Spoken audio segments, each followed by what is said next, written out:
할렐루야. 우리 교인들은 수준이 아주 높으셔가지고 찬양을 잘했을 때는 아멘하고 박수도 크게 잘 치시고 정말 아주 대단하신 분들이십니다. 모든 영광 하나님께 우리 올려드리시면서 다시 한번 하나님께 영광의 박수 올려드리겠습니다.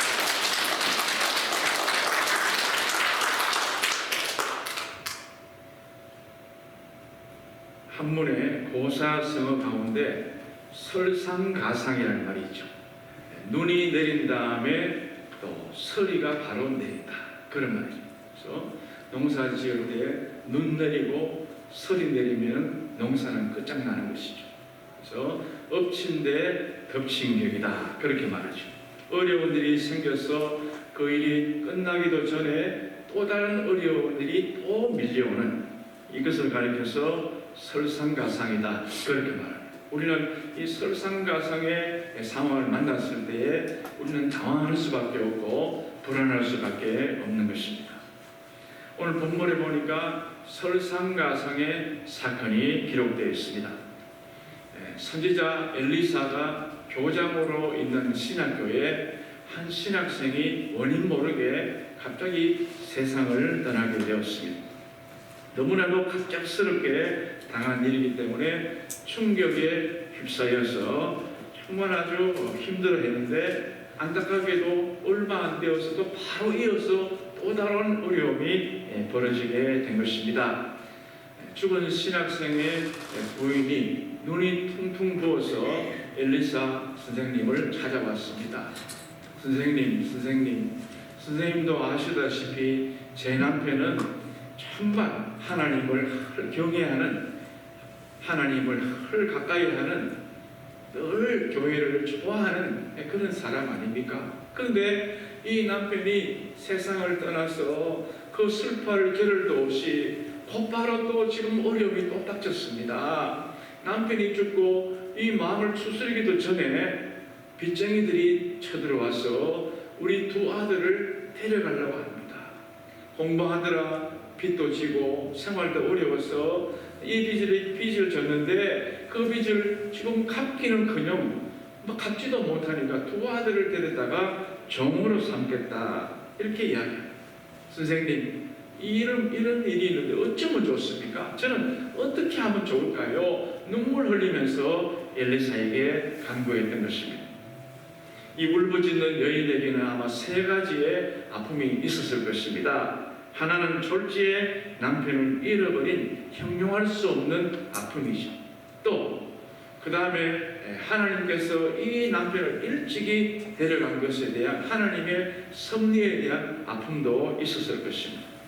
또한 그는 너무나도 가혹한 현실 때문에, 세상이 이렇게 비정하고 이렇게 무정하고 남의 사정을 좀 더 헤아려 주지 않는 이런 이 가혹한 현실 때문에 이 여인은 마음이 아팠습니다.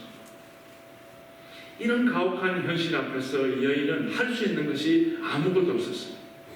너무나도 무능했습니다. 지금 아이를 눈앞에서 데려가려고 하는데도 내가 이걸 막을 길이 없는 거예요. 어떻게 못 가게 해결할 수 있는 길이 없었습니다. 그래서 하도 답답해서 이 여인은 하나님의 사람 엘리사를 찾아온 것입니다. 인생의 막다른 골목과 절망적인 상황에서 그는 하나님을 찾았던 것입니다.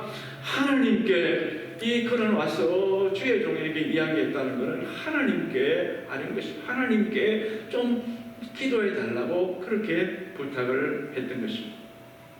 그냥 안절부절하고 당황하고 눈물 흘리고 그냥 갈팡질팡 한 것이 아니고, 이 사람 저 사람 만나서 불평한 것이 아니고 곧바로 주의 종을 찾아와서 아는 것이 문제 해결에 중요한 시발점이 되고, 이것이 바로 기적의 불씨가 된 줄로 믿습니다. 그렇지요. 사람은 인생이 이렇게 얽히고 설키고 마치 엉킨 실타래와 같은 이런 상황이 있을 때 우리가 어떻게 풀 수가 있습니까? 엉킨 이 문제를 내가 도무지 풀 수가 없어요. 도리어 풀려고 하다가 더 고이게 만들 때가 많지 않습니다. 저는 어렸을 때 저희 어머님이 뜨개질을 좋아하셔가지고 이 실우러미를 막 이만큼 이렇게 시장에서 사오셔가지고 이 실을 이렇게 풀어야 되잖아요. 그래서 감아가지고 실패를 만들어서 그렇게 하는데 그걸 혼자 일을 하시는 거 보니까 그래서 제가 도와드렸어요. 그래서 팔을 이렇게 딱 벌리면 실을 다 이렇게 감아가지고 어머니가 감으면 저는 잘 감도록 이렇게 움직이면서 그 실패를 잘 감아드린 적이 있습니다. 그런데 한 번은 엄마가 하다 만 거를 제가 좀 하면 엄마에게 칭찬받고 또 도움이 되지 않을까 싶어서 제가 그 나머지를 또 한다고 막 만지다가 도리어 이게 실을 또 엉켜버렸어요. 그래서 엉키니까 당황이 돼가지고 또 이렇게 풀고 저렇게 풀고 하다가 더 꼬여가지고 이게 도저히 방법이 없는 거예요. 그래가지고 엄마에게 이실 직고했습니다. 엄마, 내가 실을 이렇게 하다가 엄마 도와주려고 하다가 이렇게 됐는데 어떻게 해요? 그러니까 어머니가 그래 이게 쉬운 게 아니란다. 기술이 필요해. 한번 엉킨 걸 이렇게 잘 풀기가 어려워. 그러면서 어머니는 이렇게 올리고 밑에 내리고 이러시면서 탁 보시는 거예요. 이야, 정말 이게 실력이 필요하구나. 엉킨 실다리는 함부로 푸는 게 아니구나 하는 그런 생각을 제가 해봤습니다. 마찬가지입니다. 오늘 본문에도 보니까 정말 설상가상 같은 이런 상황이 벌어지게 되었어요. 이때 우리는 어떻게 해야 됩니까? 우리 인생의 문제의 해결자 되시는 우리 주님 앞으로 나와야 할 줄로 믿습니다. 예수님께 나와서 그 문제를 아뢰을 때에 그때부터 문제가 풀리기 시작하는 것입니다. 제가 미국에 와서 오래전에 아는 권사님이 미국에 오셔서 남편이 세상을 떠났어요. 그래서 부인 혼자 아이들 데리고 사니까 얼마나 어렵습니까? 경제적으로 항상 어려운데 이분은 약사 시험을 공부를 했어요. 약사가 되어서 한번 아이들을 살려고 약사를 공부하는데 해마다 떨어지는 거예요. 1년 떨어지고 2년 떨어지고 3년 떨어지고 그래서 너무 참 생활이 어려운데도 불구하고 이 권사님은 늘 기도하는 마음으로 찬송을 부르는 거예요. 찬송. 인생길 험하고 마음 지쳐 살아갈 용기 없어질 때 너 홀로 앉아서 낙심치 말고 예수님 앞으로 나오시오. 예수님은 나의 생명 믿음 소망 사랑 되시니 십자가 보혈 자비의 손길로 상처 입은 너를 고치시니 이 찬송을 계속 부르시고 계세요. 그래도 그 다음에 또 떨어졌어요. 계속 떨어지는데 마침내 이분이요 10년 만에 돼요. 10년 만에 약사가 되고 결국은 그때부터 가정의 형편이 풀리는 그것을 보았습니다. 그렇죠. 만약에 이 권사님이 남편 세상 떠나고 경제적으로 어렵고 시험 떨어지면은 정말 낙심할 만하지 않습니까? 이제 끝나는 거예요. 이 미국 땅에서 얼마나 생활비도 비싸고 아이들 공부시키는데 얼마나 힘든데 남편이 있어도 2명이 벌어도 힘든데 혼자 내가 벌어야 되는데 약사는 계속 시험 떨어지고 만약에 이 권사님이 낙심했으면 인생 끝났습니다. 그런데 이분이 소망을 잃지 않아. 인생길 아무리 힘들고 어려워도 나의 소망 되시는 주님이 내 문제를 풀어주실 줄로 믿습니다. 그리고 날마다 찬송하며 나갔더니요 하나님께서 마침내 시험에 붙게 하셔가지고 그때부터 형편이 풀려가는 것을 제가 보았습니다. 그렇죠. 오늘 이 본문에 나오는 미마님도 마찬가지입니다. 이분도 역시 남편 세상 떠나고 아이들 정말 남의 집에 종으로 붙잡혀갈 그런 상황에 이분은 다른 데 가지 않고 교회로 온 것입니다. 성전으로 온 것입니다. 주의 종 엘리사에게 온 것입니다. 하나님께 온 것입니다. 그래서 기도했더니 그 문제가 풀리는 것을 보면서 여러분 기도가 얼마나 중요한 것인지 기도가 문제 해결에 얼마나 실마리가 되는지 오늘 이 기적 같은 불씨를 일으키는 기도에 대해서 오늘 한번 몇 가지로 살펴보면서 은혜 받는 시간 되시기를 축원합니다. 여러분 기도가 무엇입니까? 기도는 하나님의 기적을 일으키는 중요한 불씨가 된다는 것입니다. 성경을 우리가 쭉 읽어보다 보면은 정말 하나님은 인생의 막다른 길에 있을 때에 그 하나님께서 기적을 베풀어 주신 것을 볼 수가 있습니다. 처음부터 열어주시진 않아요. 힘들고 어려울 때 하나님께서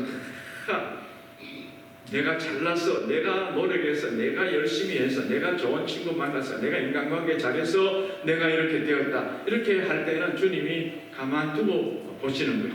그래, 너 잘났구나, 너 한번 해봐라, 딱 그냥 보시는 거예요. 멀찍이 보시는. 그러다가 문제가 생겼습니다. 정말 한나와 같이 눈물 콧물 흘리면서 아버지 앞에 나와서 기도할 때 주님이 그때 기적을 일으켜 주시는 것입니다. 여러분요, 주님 앞에 두 손을 들어요. 주님 앞에 손 드는 것을 부끄러워해서는 안 됩니다. 아버지 앞에 두 손 들면은 주님이 내 손을 붙잡아 주시는. 베드로가 물속에 빠져들어갈 때 주여라고 손 들지 않습니다. 주님이 붙잡아 주시는 거예요. 손 들지 않으면 끝나 꼴바닥 들어가는 거예요.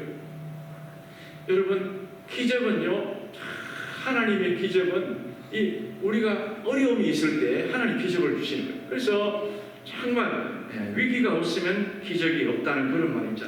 평탄할 때는 기적이 일어나지 않습니다. 기적이 일어날 필요도 없어요. 평탄할 때는. 그런데 문제가 있어야 그 다음부터 하나님이 개입하시면서 그 문제를 극적으로 풀어주시니까 기적이 일어나는 것이 아닙니까? 인간의 위기는 하나님의 기회가 된다, 그런 말입니다. 두려워하지 말고 기도로 시작할 때에 기도가 기적을 일으키는 소중한 불씨가 된다는 사실을 꼭 기억하시기 바랍니다. 이런 장학 퀴즈, 이런 학교 다닐 때 많이 하셨잖아요. 성경 퀴즈, 교회에서 성경 퀴즈 할 때에 치고 있었어요. 점수가 상대보다 치고 있다가 이기려고 그러면 어떻게 돼요? 찬스를 써요. 찬스. 지금 내 저 사람보다 20점 졌는데 30점 역전할 수 있는 찬스를 써서 이기면은 그 사람한테 이기지 않습니다. 그러니까 이게 찬스를 쓰듯이요, 기도는 찬스인 것입니다.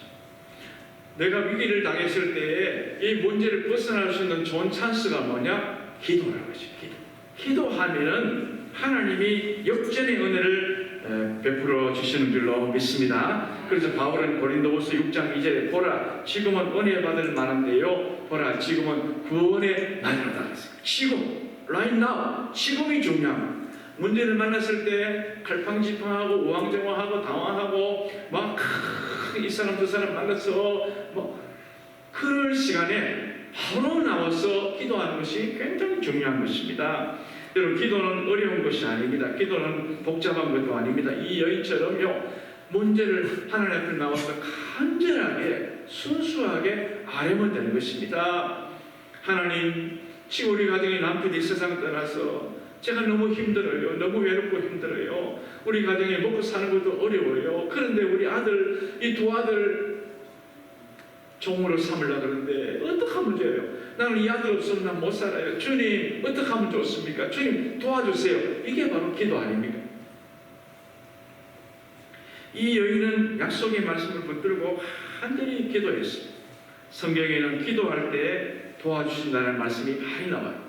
예레미야 33장 3절에 보면은 화면에 비춰주세요. 예레미야 33장 3절, 너는 내게 부르짖으라. 내가 내게 응답하겠고 내가 알지 못하는 크고 은밀한 일을 내게 보이리라. 그렇게 말했습니다.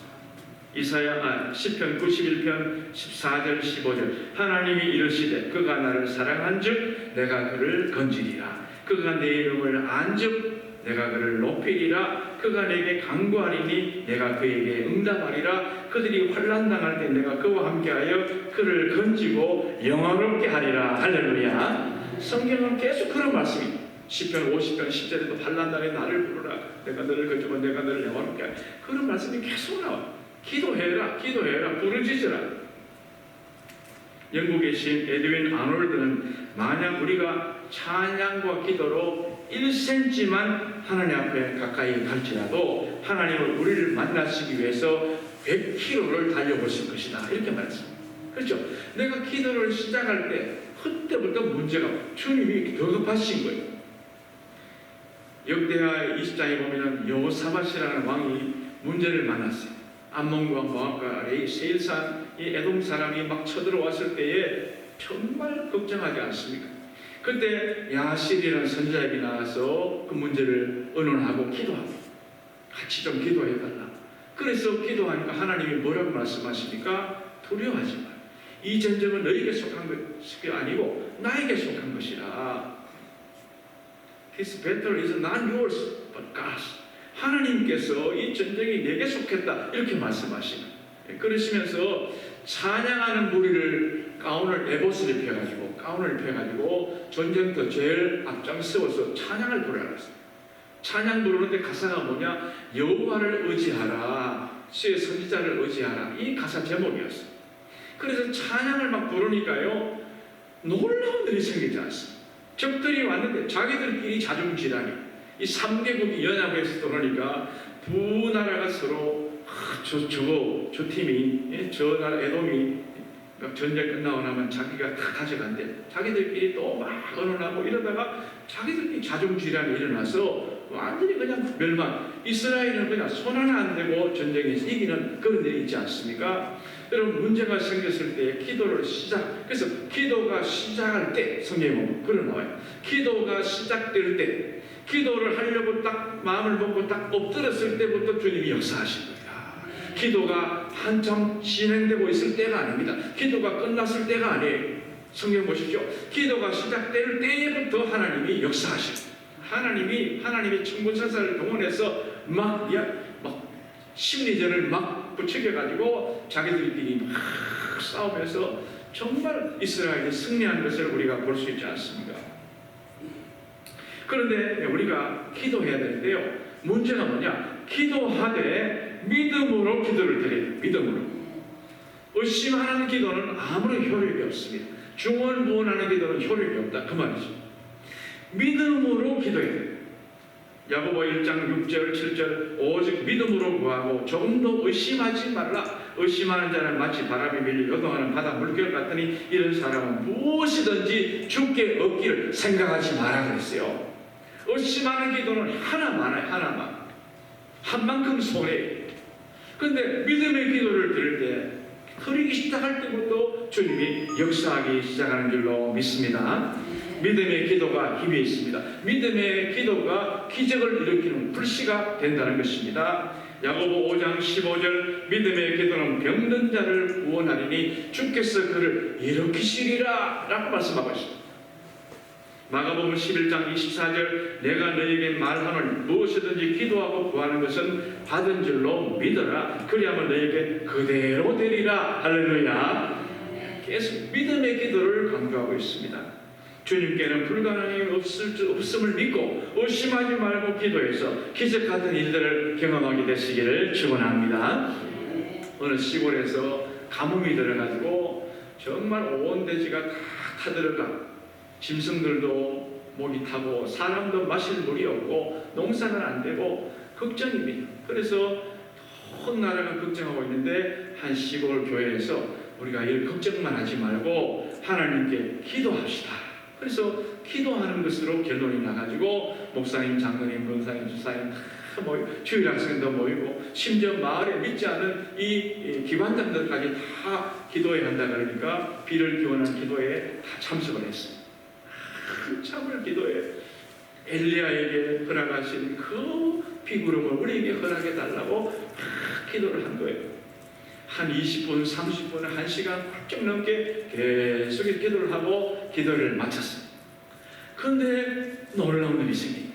기도를 마치고 나가는데 하늘에서 비가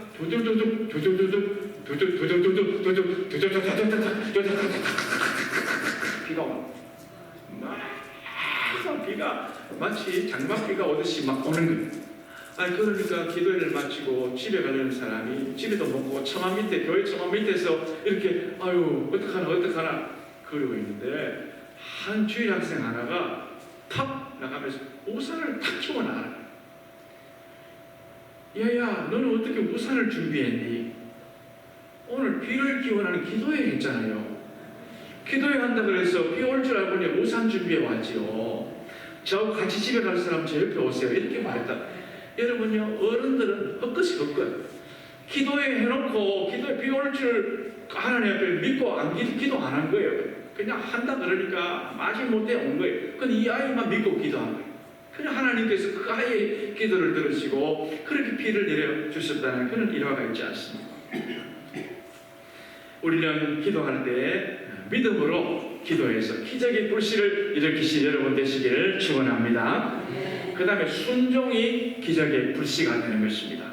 사무엘상 15장 22절 순종이 제사보다 낫고 듣는 것이 순양의 기름보다 낫다 그렇게 말씀하지 않습니까? 하나님은 우리 기도를 들으시고 반드시 응답해 주신다라고 할 때에 아멘하고 순종해야지 노멘하고 불순종하면 역사가 일어나지 않는다는 것입니다. 하나님이 무슨 말씀을 하시든지 이루어질 줄로 믿습니다 하면 아멘이에요. 아멘. 그 순종할 때에 하나님께서 기적을 베풀어 주십니다. 그런데 우리 사람은 내 머리가요 좁은 소견을 가지고 뭔가를 다 이해한 다음에 믿으려 그러니까 내가 믿을 수가 없는 거예요. 여러분 하나님 하시는 역사가 내가 이해가 될 그 수준에서 머문다 그러면 그 하나님이 뭐 계시나 마나 아닙니까? 근데 내가 풀 수 없는 너무 큰 난제들을 하나님이 풀으실 줄로 내가 믿기 때문에 하나님 기도하고 하나님 말씀에 순종하고 아멘하는 것이지 않습니까? 그러니까 내 좁은 머리로 이해 안 된다고 해서 내가 못 믿겠다가 아니고 하나님은 더 큰 일을 하실 줄로 내가 믿습니다라고 할 때에 내가 아멘하고 순종하는 여러분 모두가 되시기를 축원합니다. 기적이 무엇입니까? 인간의 머리로 도무지 이해되지 않는 놀라운 기적, 놀라운 기사, 이것이 바로 기적 아닙니까? 그러므로 내 머리로 이해되지 않는다고 거부하지 말고 믿고 기도했으면 믿고 순종도 해야 기적이 일어나게 된다는 것입니다. 아브라함도 인간인지라 처음에 자기 머리로 못 믿었어요. 너에게 아들을 줄 것이다. 그러니까 아브라함이 내가 나이도 많고 내 아내는 이미 생리가 끊어졌는데 어떻게 아이를 낳을 수 있겠느냐 이렇게 생각했어요. 이 사람이요 항상 그런 뭐 하면은 불순종하는 이 의심부터 딱 떠오르게 되는 것입니다. 풍랑만나 고생하고 있는 제자들에게 예수님이 걸어오시지 않습니까? 물 위로 걸어오라 그래 베드로만 믿고 들어갔어요. 나머지 제자들은 의심했어요. 아니 우리가 물개도 아니고 물고기도 아니고 청동오리도 아닌데 어떻게 물 위로 오란 말이냐 이렇게 다 못 믿었으니까 못 들어가요. 예수님은 오라 그랬어요. 베드로만 믿고 예하고 들어갔지 않습니까? 세례 요한의 아버지 사가랴도 아이가 없었어요. 그 엘리사벳 부인이 아이가 없었어요. 그런데 하루는 천사가 와서 내가 너에게 아들을 줄 것이다 이렇게 말했으니까 사가랴가 이 선지자인데도 이 제사장인데도 이 사가랴가 믿지 못했어요. 누가복음 1장 18절에 보니까 사가랴가 천사에게 이르되 내가 이것을 어떻게 하리요? 내가 늙고 아내도 나이가 많으니이다. 결국은 그 말했다가요 하나님께서 물론 그 집에 세례 요한을 주셨어요. 그런데 의심했던 그 아버지 사가랴는 입이 봉해졌어요. 벙어리가 되어버렸어요. 그 세례 요한을 낳을 때까지 말을 못한 거예요. 여러분 제사장이 말을 못한다. 얼마나 답답하겠어요. 설교해야 되는데 기도해줘야 되는데 벙어리가 못 믿었으니까 너는 입을 세례 요한 태어날 때 그때 입이 열렸다 그랬어요. 이야 여러분 순종해야지 기적이 일어나는 줄로 믿습니다. 오늘 이 본문의 여인 보십시오. 엘리사가 너 동네에 가서 그릇을 다 좀 빌려봐라. 빈 그릇 빌려와라. 너 집에는 그릇도 물론 다 내놓고 동네 가서 다 그릇을 빌려와라. 그랬을 때 이 여인이 순종하지 않았다 그러면 이런 기적을 볼 수 있습니까? 참 이분 너무 참 가혹하시네. 지금 내가 얼마나 힘든데 사람이 고생시키냐? 뭐 쓸데없는 그릇을 왜 빌려오라 했느냐? 이렇게 불순종했으면 기적을 맛보지 못했습니다. 그런데 이 여인은 그대로 순종했어요. 그대로 동네 가서 부지런히 그릇을 빌려온 거예요. 그릇을 있는 그릇 다 빌려가지고 그랬더니 기름병으로 그릇에 부어라.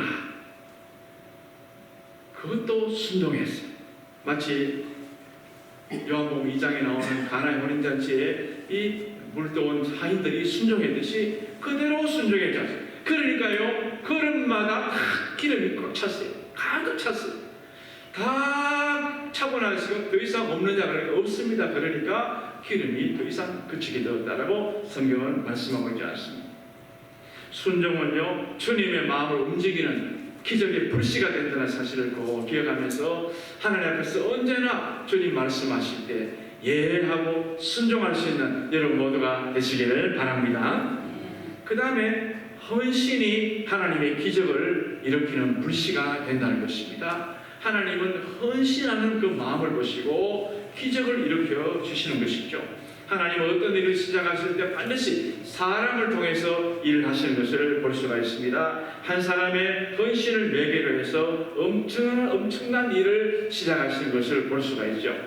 오병이의 기적도 한 소년의 헌신으로 말미암아 5,000명이나 넘는 많은 사람이 먹고 배부르는 그런 은혜가 있었지 않습니까?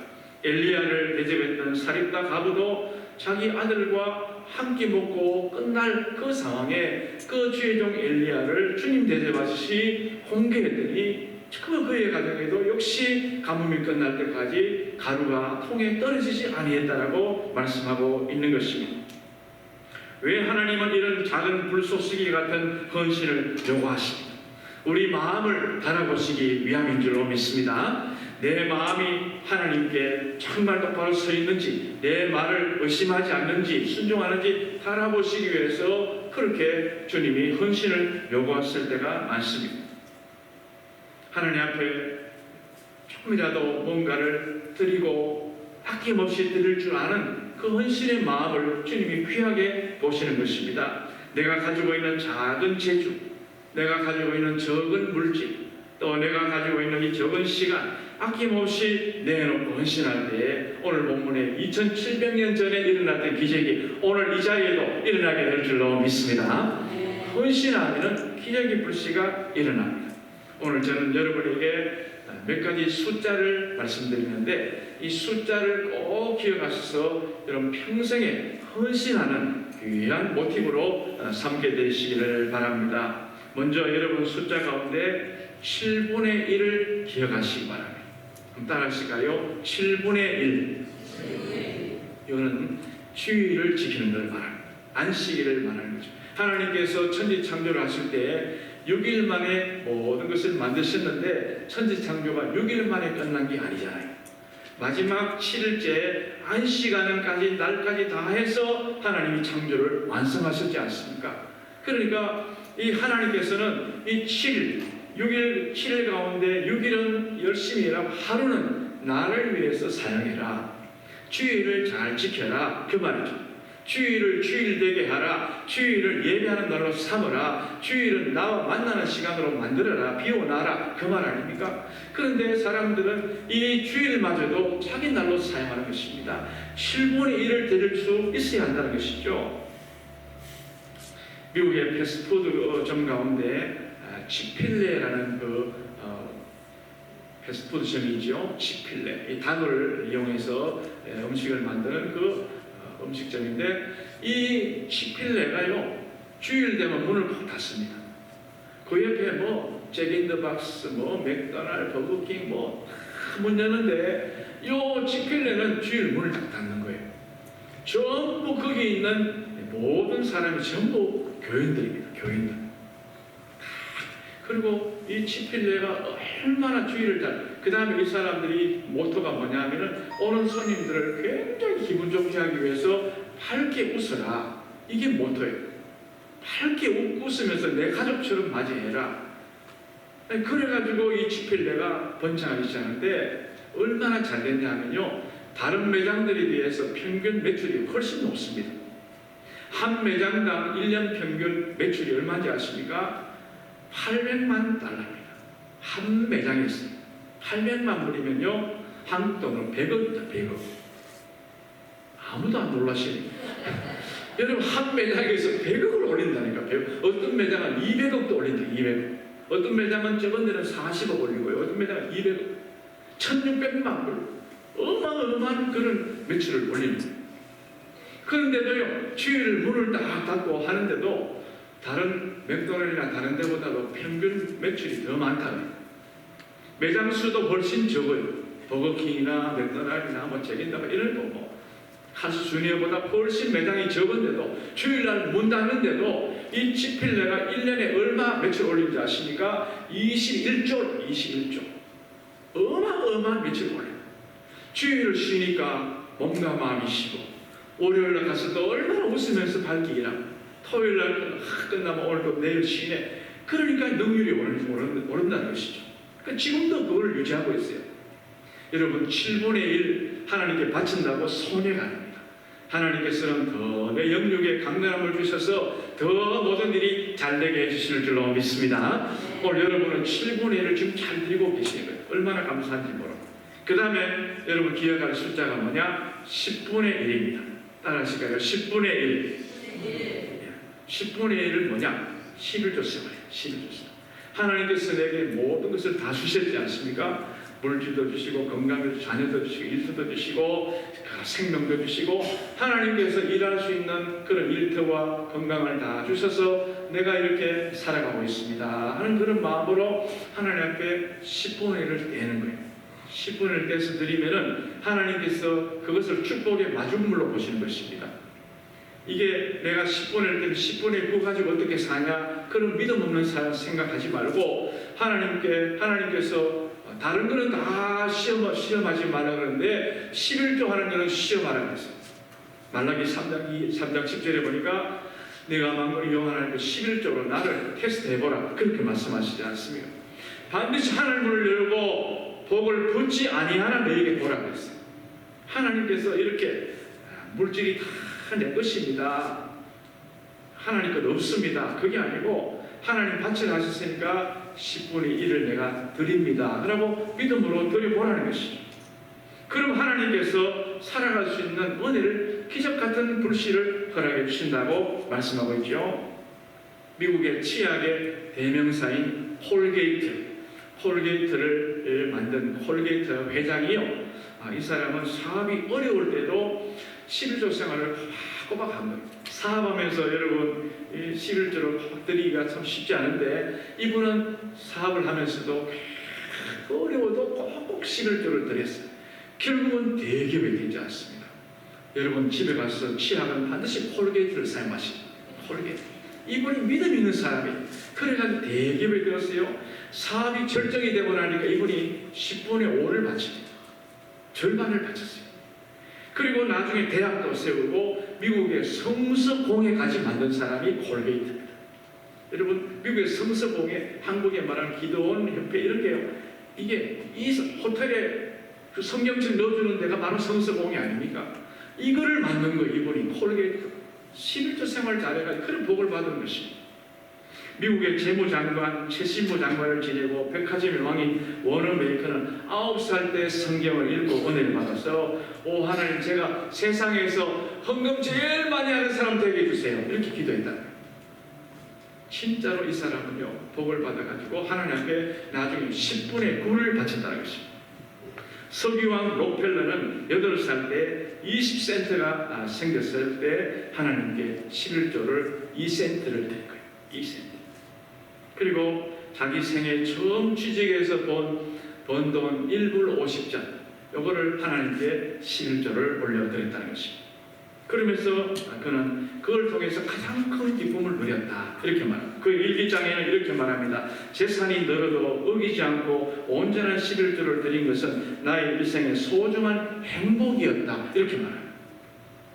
하나님 앞에 믿음으로 살면 하나님이 책임지시고, 내가 내 앞날 책임지겠다 그러면 주님이 뒷짐지고 계신다, 그 말이죠. 그래서 오늘 이 귀한 이 10분의 1도 여러분 꼭 기억하시고, 마지막으로 숫자 100분의 1입니다. 따라하시겠습니다. 100분의 1. 처음에 뭐라 그랬어요?